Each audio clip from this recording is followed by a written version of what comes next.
Alright, hey everybody, Groz here, JKBC, with another episode of Groz Reads His Short Fiction while you look at the daughter's artwork. This week I'm reading a story that I wrote that's heavily based in reality, because this actually happened to me when I was little. Or younger, and it's been published, not for money, but on the Literary Orphans website.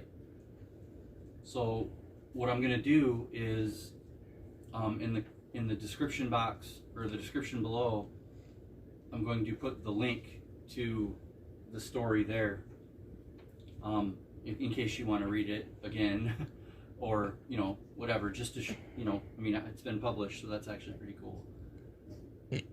This is called Uncle Deadly. Okay. I'm just going to start reading it now. I woke up around 8 a.m. on a sunny Saturday, so excited about cartoons and lots of playing outside. Lingering somewhere behind the fun ahead were whispers of my sweaty night, dreaming of the blue phantom that had haunted the Muppet Show the night before. I had a bowl of kicks and was settling down on my bench/seat for Smurfs when I heard a slight noise coming from the kitchen where I'd just been. It was so quiet, almost stealthy. I barely even heard it. Just a soft rustle, like a brush of cloth against the wood of the counters. Cloth similar to the Phantom's robes. I just froze on the spot. I didn't want to make a sound. Didn't want whatever was in the kitchen to hear me and come out. Another hint of sound drifted out, kind of like a crafty step that went awry. The Smurfs just droned on in the background of the fear that had held me in place. I started wishing for my mom to wake up so I could be safe again, but I was also afraid that if she did, would the Phantom get her?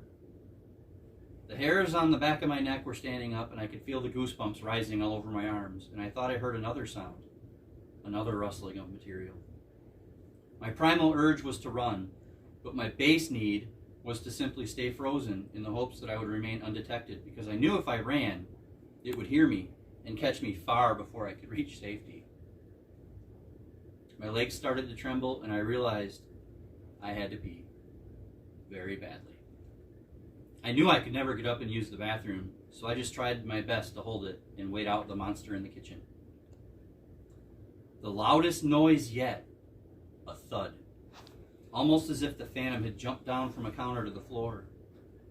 And now there were more scuffling sounds, and I knew it could not be my imagination.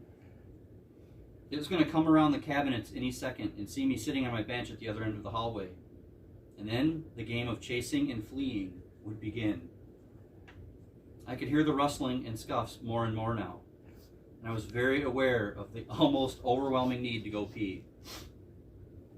My legs were still trembling, and my left one involuntarily jerked, causing the spoon in my cereal to clink the side of the bowl, which in turn brought silence from the kitchen. Tears started to run silently down my face because I knew the Phantom was listening intently, and I knew it was only a matter of time before our confrontation. I saw a small shadow on the hallway floor, brought on by the sun from the kitchen window, and I knew it was moving towards me.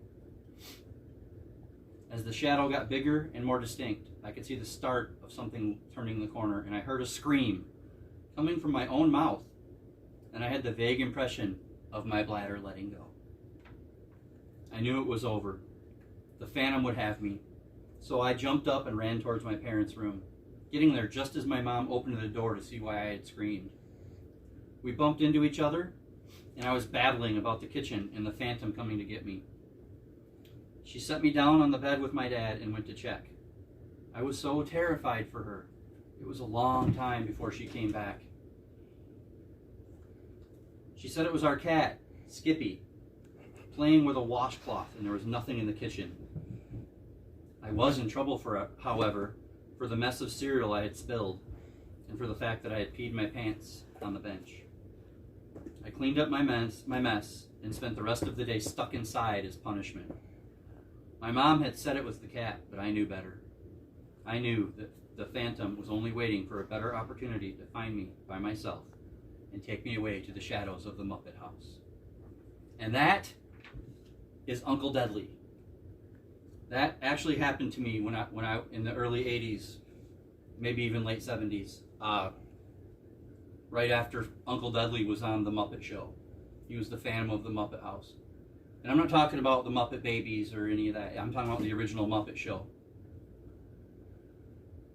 That had, guest stars and stuff.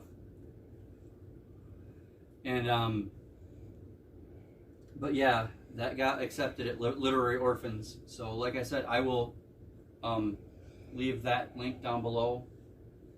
And I hope you enjoyed the Daughter's artwork. And you will see me tomorrow for a special on Comic Book Sunday. I'm actually going to do it. I have something planned. Until then, read more.